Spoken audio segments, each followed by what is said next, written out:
मुसलमान लाजमी सुने, हो सकता है ये बयान आपकी ज़िंदगी बदल दे।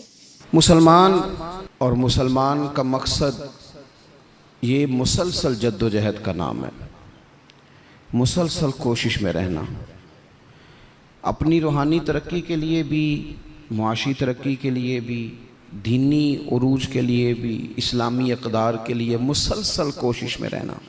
मुसलसल दूसरों को लेके चलने के लिए, दूसरों को पैगाम हक़ देने के लिए, कुफ्र को पैगाम दीन देने के लिए, गलबा इस्लाम के लिए मुसलसल जद्दोजहद करना, ये मुसलमान को अल्लाह तबारक व तआला और उसके प्यारे हबीब अलैहिस्सलाम की तरफ से मकसद दिया गया है। कुंतुम खैरा उम्मतिन उखरिजत लिन्नास, तुम बेहतरीन उम्मत हो, लेकिन याद रखना तुम्हें लोगों के नफ़े के लिए पैदा किया गया। तामुरूना बिल मारूफ व तनहौना अनिल मुनकर, तुमने लोगों को मारूफ का हुक्म देना है और मुनकरात से मना करना है। मकसूद अगर ज़िंदगी में कुछ हो फिर ज़िंदगी सही गुज़रती है। बेमकसद जब ये लोग ज़िंदगी गुजारते हैं तो आहिस्ता आहिस्ता परेशान रहने लग जाते हैं। मकासद क्या थे? मकसद ये था कि मैंने ना 2-4 करोड़ रुपया ज़िंदगी में जमा करना है, तो हो गया जमा, अब क्या करे? अब परेशान रहने लग गया। अब कहता है पता नहीं सारा कुछ है, मेरा दिल ही नहीं लगता। मकसद इसका ये था कि मैंने ना बहुत अच्छी बिल्डिंग बनानी है, बेहतरीन मकान बनाना है, तो बन गया मकान। अब भाई ये छोटे मकासद थे। मैंने मुल्क से बाहर जाना है, जाके सेट होना है, तो हो गया सेट। अब मकासद जब तक बड़ा नहीं होता, मुसलमान मकसद हयात को जब तक पहुंचता नहीं और जब तक वो सही डायरेक्शन पर चढ़ता नहीं, उतनी देर वो परेशान है। वो टामक तो यहाँ ज़रूर मारता है, वो वाली बीमारियां ढूंढ के ले आता है जो दरअसल उसकी बीमारियां हैं ही नहीं। वो ढूंढता चूँकि उन चीज़ों को है, फिर इलाज भी उन्हीं का करता रहता है। याद रखें, ज़िंदगी बामकसद बनाएं। मकसद क्या हो? निरी रोटी कमाना मकसद ना हो, रोटी कमाएं भी और लोगों को खिलाएं भी। आप अगर इसलिए माल बढ़ाएंगे कि मैं मालदार हो जाऊं, तो ये तो महमूद नहीं, ये प्यारा नहीं आपका ये नज़रिया। लेकिन अगर माल इसलिए कमाएं कि या अल्लाह पैसे देना, पर मुझे तरीक़ा भी हज़रत उस्मान गनी वाला देना, मुझे सलीका हज़रत अब्दुर्रहमान इब्न औफ वाला देना। आप अगर मकासद के तहत ज़िंदगी गुजारेंगे तो बेचैन नहीं रहेंगे। अगर आपका कोई मकसद है, आप अगर सहाबाए किराम अलैहिम रिदवान की मुक़द्दस ज़िंदगियों को देखें तो कोई मकसद था, कुछ पीछे छा जिसके लिए वो जद्दोजहद कर रहे थे। हज़रत मौला अली शेर खुदा करमल्लाहु ताला वजहुल करीम, एक बात करता हूँ, एक मिसाल देता हूँ। हज़रत अली शेर खुदा का शुमार बज़ाहिर अभी बच्चों में होता था जब कलमा पड़ा, और जब सारी बरादरी इकट्ठी थी और हुजूर ने फरमाया मैं अल्लाह का रसूल हूँ, कौन कौन मेरे साथ दीन की मदद करेगा, कौन मुश्किल वक्त में हिफाजत करेगा, तो सब चुप रहे। हज़रत अली उठ के खड़े हो गए, कहा या रसूल अल्लाह, मैं मुहाफिज भी बनूंगा और दीन का मददगार भी बनूंगा।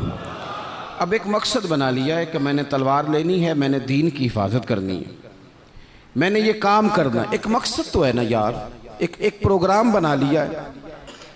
अब हज़रत मौला अली शेर खुदा हर मैदान में पहली सफ़ में नज़र आए। एक मौका ऐसा आया जहाँ मेरे हबीब अलैहिस्सलाम ने फरमाया कि अली, तुम मदीने में मेरे पीछे रहो, बच्चे हैं, औरतें हैं, निगहबानी है, और मैं इसलिए इसी तरह तुम्हें छोड़ के जा रहा हूँ जिस तरह हज़रत मूसा अलैहिस्सलाम जनाब हारून को छोड़ के गए थे, मगर ये कि मेरे बाद नबी कोई नहीं।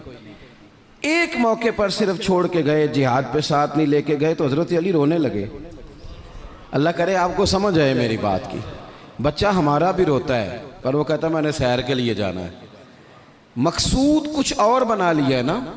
पैसे हमारे बच्चे भी मांगते हैं, पर वो कहते हैं कि टूर जा रहा है, मैंने साथ जाना है।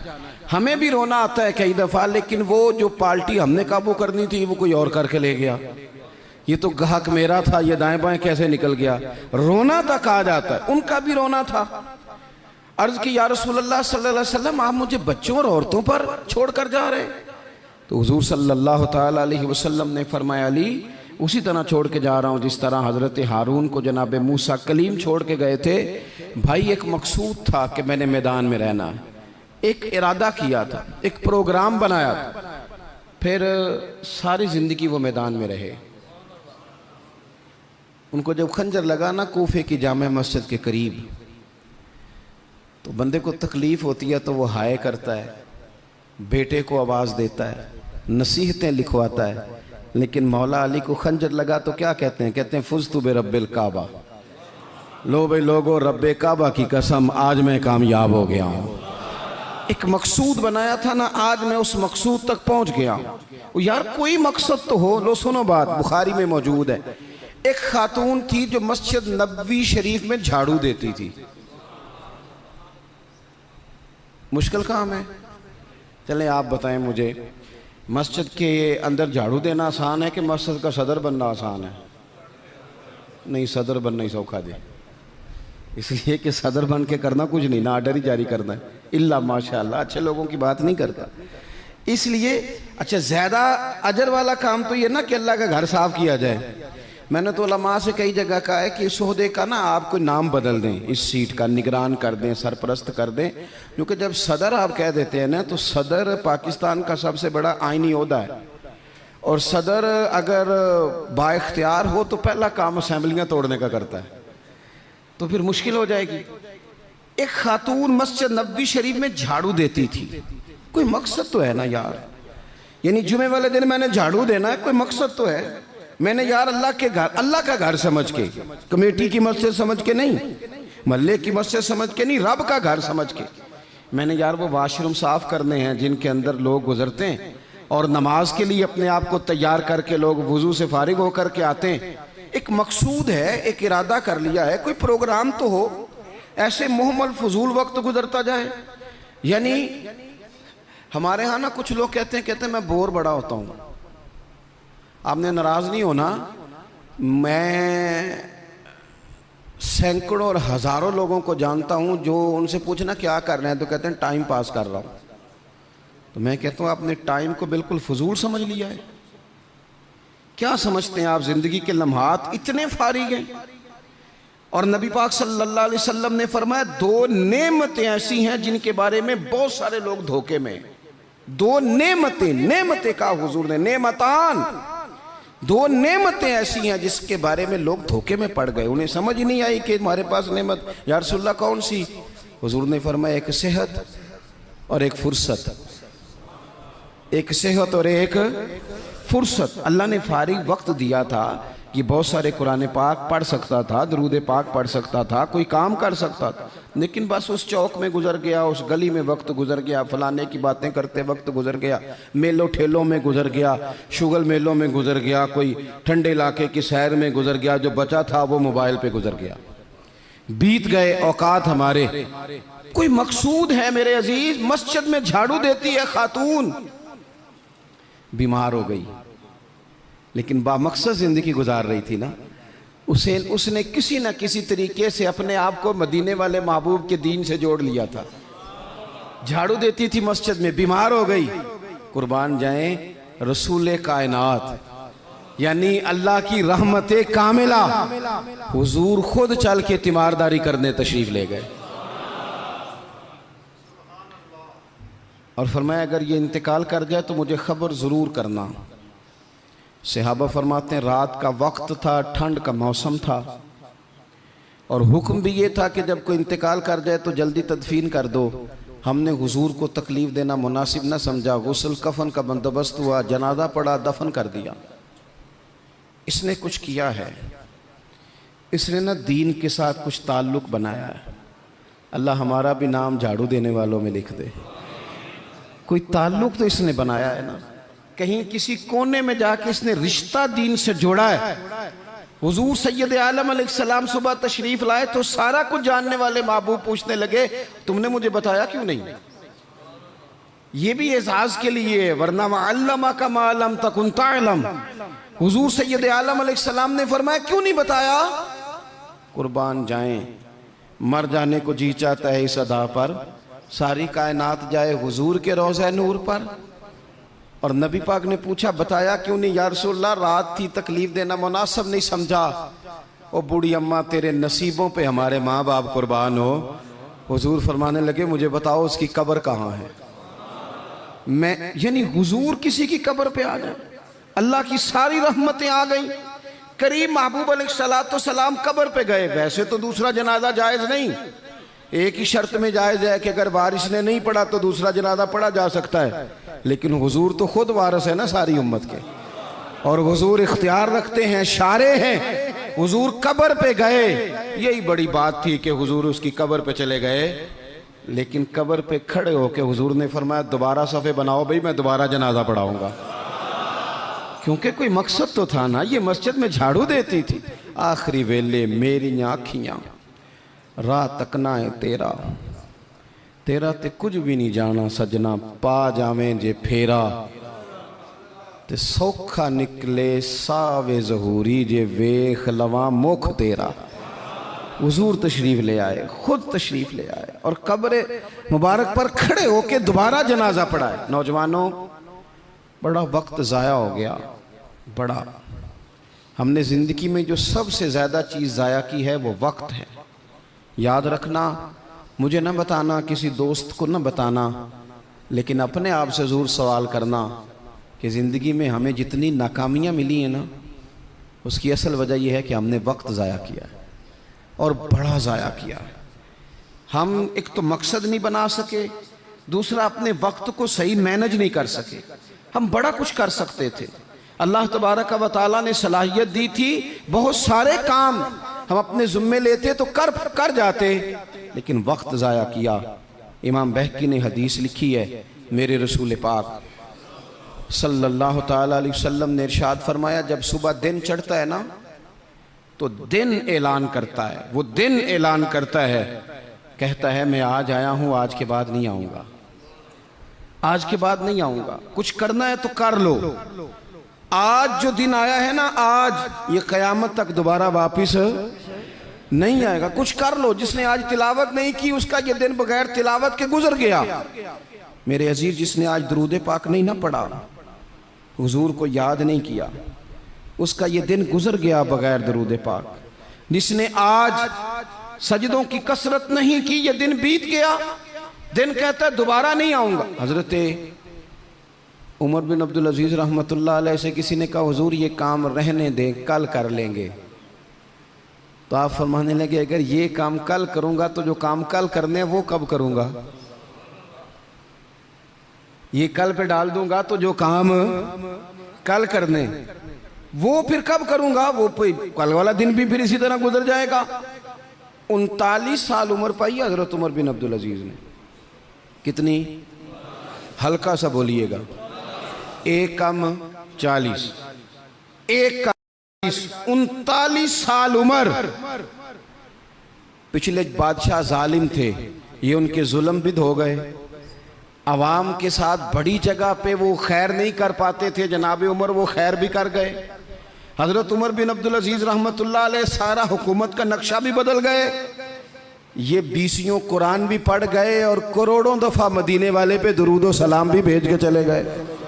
उम्र 39 साल पाई, उम्र 39 साल पाई। बीत गया हमारा वक्त। पीछे पलट के देखते हैं तो बड़ा कुछ ज़ाया कर आए। मज़ीद ना करना, मज़ीद ना करना। अपने अगर हम चाहते हैं मुआशरा इस्लाह पजीर हो तो एक तो बामकसद, दूसरा वक्त बिल्कुल किसी मौके पे ज़ाया नहीं करें, किसी मौके पे। इमाम शाफ़ी रहमतुल्लाह अलैह फरमाया करते थे, मैंने सूफिया से एक बात सीखी है जिसने मुझे बड़ा नफ़ा दिया है।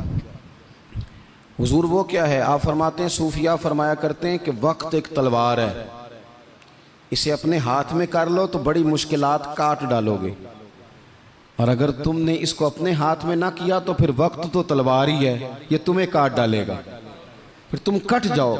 जवान बिलखुसूस ये टाइम पास ये निकाल दें। मिजाज बन गया है हमारा शुगल मेले का। गप्पे घंटों भी हों तो वक्त का पता नहीं चलता। शुगल मेले का, मैं आपको पता है हम गुलाम हैं औलिया के, हम सूफिया के नज़रियात को कुरान और सुन्नत की तर्जुमानी समझते हैं। लेकिन ये कि आपने नहीं देखा होगा कि 20 लोग इकट्ठे होकर किसी जगह एक गली से निकले हों, कोई पूछे किधर जा रहे हो तो कहें हम जुमा पढ़ने जा रहे हैं मस्जिद में। 20-20 होके नहीं निकलते। लेकिन अगर ठंडे इलाके में सैर करने जाना हो तो 20 की बस भर जाती है कि नहीं? अगर कहीं फ़लानी जगह मेला लगा हुआ है तो फिर 2-3 गलियों से बसें भर जाती हैं कि नहीं। मैं अक्सर कहता हूँ कि आपने शुगल मेला बना लिया है मज़ारात को, शुगल मेला, सारे रास्ते में नमाज नहीं पढ़ी, क्या मिजाज, वक्त को ज़ाया कर रहे हैं और बड़ा ज़्यादा कर रहे हैं, और ये पलट कर हाथ नहीं आएगा।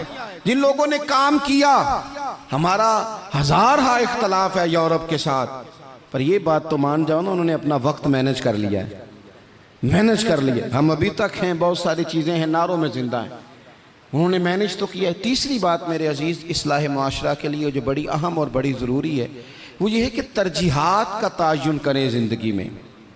मेरी दरअसल तरजीह क्या है, असल मकसूद क्या है। ये हमारे मजहबी इज्तिमात होते हैं, मुझसे लोग वक्त लेने के लिए आते हैं, बड़े अच्छे लोग होते हैं, खैर के लिए आए हैं, वरना हमें कौन पूछता है। तो मैं कई दफ़ा पूछता हूँ दोस्तों से कि जो आप महफिल करा रहे हैं तो कोई पस मंज़र भी तो बयान करें ना, मकसूद क्या है।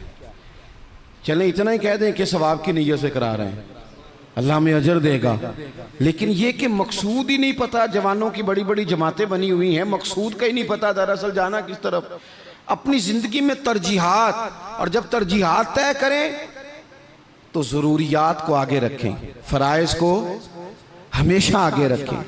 जो फ़राइज़ हैं, जो वाजिबात हैं, उनको हमेशा पहला दर्जा दें।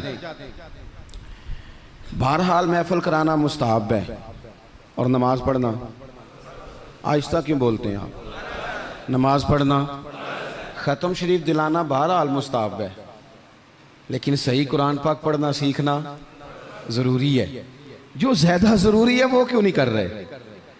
तरजीहात अगर आप ले आएंगे ना, मैं बहुत सारे लोगों को जानता हूँ तवज्जो से ख़त्म दिलाते हैं, हमें भी कहते हैं मौलाना इस दफ़ा अब्बा जी के ख़त्म पे आपकी बारी है, पिछले साल फलाने को बुलाया था, उससे पिछले साल फलाने को। भाई आप नमाज पढ़ते हैं, कहते हैं आप दुआ करें, आप दुआ करें मैं शुरू कर दूं। तो मैं कहता हूं अगर नमाज की दुआ करानी है घर बैठे बैठे मुझसे, तो ख़त्म की दुआ नहीं घर बैठे बैठे हो जाती, वो भी कर देता हूं, यहीं से अल्लाह ताला उनको उनकी मगफिरत फरमाए। तरजीहात हमेशा आपके जो ज़रूरी काम है, याद रख लें, आपके मदरसा बड़ा ही ज़रूरी है। मैं किसी की तारीफ़ बड़ा कम करता हूँ, इसलिए कि तारीफ़ खुशामद बन जाती है तो बंदा मुश्किल में आ जाता है। लेकिन अभी मैं आया हूँ ना, तो यहाँ बच्चे साथ कुरान पाक पढ़ रहे थे। मेरे आशिया ख्याल में ये बात भी आ सकती थी कि कारी साहब ने, हज़रत साहब ने छुट्टी क्यों नहीं कराई, मस्जिद में महफिल है। लेकिन आप यकीन करें कि मेरा दिल इतना ठंडा है, मैंने कहा ये बिल्कुल सही कर रहे हैं, इनको पढ़ना ही चाहिए। ये जो काम इनके लिए ज़्यादा ज़रूरी है, इनके घर वालों ने जिगर के टुकड़े दिए पढ़ाने के लिए, तो जो जिस काम के लिए भेजे हैं वो काम ज़रूरी है, वही नहीं करना चाहिए। तरजीहात तो तय करें मेरे भाई। दरअसल तरजीह क्या है, हज़रत तलहा रज़ी अल्लाह ताला अन्हु फरमाते हैं, एक बद्दू हुजूर की बारगाह में आया, सादा बंदा, बाल बिखरे हुए, हालत बड़ी परागंदा, मिशकात में हदीस है। उसने आन करके अर्ज़ की, या रसूल अल्लाह सल्लल्लाहु ताला अलैहि वसल्लम, हुजूर मुझे बताइए इस्लाम क्या है, इस्लामी अहकामात बताएं। तो हुजूर ने कलमा शहादत के बाद फरमाया कि वक्त पर नमाज पढ़ना, दिन और रात में 5 नमाजें तेरे ऊपर ज़रूरी हैं। उसने अर्ज़ की, हुजूर कुछ नफल भी पढ़ूं? तो फरमाया अगर तो अपनी तरफ से पढ़े तो बड़ा ही अच्छा है। उसने कहा, उसके बाद फरमाया साल में 1 महीने के रोज़े रखना। अर्ज़ की, हुजूर कुछ नफली भी रखूं? फरमाया रखे तो बड़ा बेहतर है। फिर फरमाया हज फ़र्ज़ हो जाए तो पहली फुर्सत में करना। हुजूर कुछ साथ नफली भी करूं? फरमाया करे तो अच्छा है। फिर फरमाया ज़कात दे, ज़कात।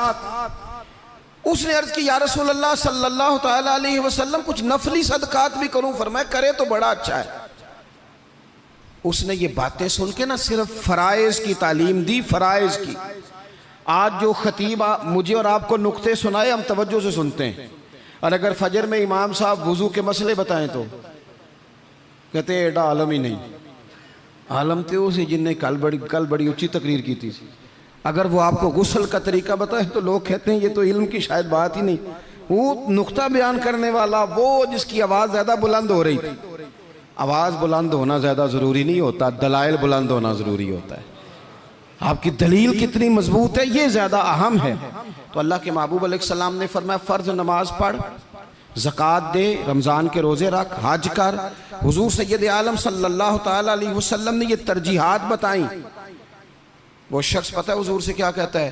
कहता है, या रसूलल्लाह जो मैंने आपसे सुना है ना कमी करूँगा ना इजाफा करूँगा। गोया वो मान गया कि मैं तरजीह दूंगा फराइज को। तो रसूल पाक सल्लल्लाहु अलैहि वसल्लम ने फरमाया, सहाबा की तरफ देख के फरमाया, अगर ये जो कह रहा है उस पर डटा रहा, जो इसने कहा है अगर वो सच किया इसने, तो फरमाया फिर ये बंदा कामयाब हो जाएगा, फिर ये फलाह पा जाएगा। आप तरजीह हमेशा अहम काम को दें। मैं जो बात करने लगा हूं मेरे उलमा उसकी जिम्मेदारी लेंगे। आपसे ये नहीं पूछा जाएगा कि आपने मज़ार पे चादरें कितनी डाली हैं, ये ज़रूर पूछा जाएगा कि माँ बाप की खिदमत की कि नहीं की। तो जो तरजीह है, मज़ार पे चादर ज़रूर डालें, मना नहीं, पर यह कि वहाँ वक्त पे जाना, वहाँ ड्यूटी ठीक करना और अम्मा अब्बा घर में परेशान हो। रसूल कायनात सल्लल्लाहु अलैहि वसल्लम की खिदमत में एक सहाबी हाजिर हुए, अर्ज़ की, या रसूल अल्लाह सल्लल्लाहु तआला अलैहि वसल्लम, मैं एक मसला दरियाफ्त करने आया। मेरे दोस्तों पता हमें क्या हुआ है, हमने ना बाहर वक्त बहुत ज़्यादा दिया है, और जो हमारे घर के अंदर हमारी जिम्मेदारियां थी ना, हमारे बच्चे, हमारी बीवी, हमारे बहन भाई, उन जिम्मेदारियों से ना हमने जान छुड़ाई है। इल्ला माशाल्लाह कुछ लोगों ने बच्चे को चार्ज किया, बच्चा तंग कर रहा है, लगा दो गेम मोबाइल पे, चलो हमारी जान छूटी, वो जाने उसका काम जाने। आप अगर 10-15 मिनट बच्चे को देते, वो आपसे खेलता, वो मानूस होता। आप कहते मैं बड़ा मसरूफ़ हूँ, और भाई तो इतना मसरूफ़ तो नहीं जितने मदीने वाले महबूब मसरूफ़ हैं। लेकिन रसूल पाक के तो कंधों पे इमाम हसन चढ़ के सवारी किया करते थे, हुजूर की तो गोद में इमाम हुसैन खेला करते थे। हज़रत अबू हुरैरा कहते हैं मैंने देखा है कि हुजूर ने उनके बाजू थामे, उन्होंने पैर पहले हुजूर के मुकद्दस कदमों पे रखे, फिर उन्होंने अपने कदम मुबारक हुजूर की मुबारक पिंडलियों पे रखे, फिर टखनों पे रखे, फिर पेट पे रखे, फिर हुजूर की ज़ुबान चूसनी शुरू कर दी। तू क्यों वक्त नहीं दे रहा अपने बच्चों को? क्यों नहीं हम वक्त दे पाते अपने नवासों को, नवासियों को, पोतों और पोतियों को? वो जो हमारे लिए ज़रूरी था, वो हमसे मानूस होने की बजाय किसी बदअकीदा से जाके मानूस हो जाते हैं।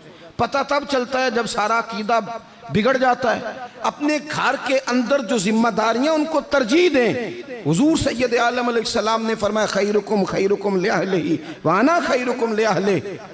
फरमाया तुम में बेहतर वो है जो अपने घर वालों के लिए बेहतर है। व अना खैरुकुम लिअहलिही, और जाके पूछ लो, मैं तुम सबसे बढ़ के अपने घर वालों के साथ खैर करने वाला। तरजीह दें। एक सहाबी आए, अर्ज़ करते हैं, या रसूल अल्लाह सल्लल्लाहु अलैहि वसल्लम, मेरी बीवी पे हज फ़र्ज़ है, वो हज करने जा रही है, ये सियासता में हदीस मौजूद है, और मेरा नाम एक गज़वे में लिख दिया गया है, मैं जिहाद के लिए जा रहा हूँ, नाम मैंने लिखवा लिया है, हुक्म मेरे लिए क्या है? मेरी बातों की समझ आ रही है आप हज़रात को? मेरी बीवी हज के लिए जा रही है, वो साहिब इस्तात होगी, जाहिर है उसके पास माल होगा, वो जा रही है, उसको जाना है, वो तैयार है, और मेरा नाम गज़वे में लिखा है, तो हुक्म क्या है? देर नहीं लगाई रसूल पाक ने, हुजूर फरमाने लगे, तो अपना नाम गज़वे वाली लिस्ट से कटा, जिहाद पे ना जा, बल्कि तुम महरम बनकर अपनी बीवी के साथ हज करने जा। वो तेरी जिम्मेदारी है, वो तेरे अलावा कौन महरम बनेगा उसका? तो जो तेरी ड्यूटी का काम है उसे तो करना, तरजीही बुनियादों पर काम को करें। 4 बातें हो गई, एक बात आखिर में 5वीं। हम ना बहुत सारी चीज़ों की इस्लाह करते हैं, लफ्ज़ भी कई दफ़ा तराश लेते हैं, जुमले भी बड़े अच्छे तरतीब दे लेते हैं, लेकिन आहिस्ता आहिस्ता ना हमारे लहजे सख्त हो गए। सारी तवज्जो लफ्ज़ों पे ना दें, कुछ लहजों पर भी दें। लहजा जो होता है ना इंसान का, लहजा, यानी बेटे को आवाज़ दी, अब्बा जी ने कहा बेटा, उसने कहा जी अब्बा जी क्या मसला, हुक्म करें, अभी तो मैं गया था। इसमें जुमला गुस्ताखी वाला कोई भी नहीं, पर लहजा गुस्ताखी वाला है। अब्बा जी क्या हुक्म है? कोई गुस्ताखी है इस लफ्ज़ में? अभी तो मैं यहाँ से गया हूँ, कोई गुस्ताखी है? लेकिन उसका जो लहजा है ना, चलें मैं आसान करता हूँ, आपकी समझ में बात आएगी। कुरान पाक में हज़रत लुकमान अपने साहिबजादे से बातें करते हैं, और वो सूरह लुकमान की बिल्कुल इब्तदा में वो आयात मौजूद हैं। तो हज़रत लुकमान ने ना अपने बेटे को जो नसीहतें की, एक नसीहत ये भी की थी, कहा वला तुसग़िर खद्दक लिन्नास, बेटा लोगों से रुखसार टेढ़ा करके बात ना करना, मुंह टेढ़ा करके तुरशरुई के साथ बात ना करना। तुरशरुई वो बूढ़ा ससुर बूढ़ी सास बहू से कहती है पुत्र रोटी लाना, तो रोटी लाई है तो उसने जोर से बर्तन पटका है जमीन पे, पानी डाला है तो जोर से रखा है, दरवाजा तलखी से बंद किया। बूढ़े थे बेचारे, बीमार थे, परेशान हो गए। शाम को बेटा आया तो रो पड़े, कहा पुत्र तेरी बीवी बड़ा परेशान करती है। तो उसने कहा अपनी बीवी से इधर आना, तो बीवी जवाब में पता क्या कहती है, तवज्जो है मेरी बात पर, वो कहती है अब्बा जी ने पूछो मैं आख्या की है, आख्या वाकई कुछ नहीं सुन।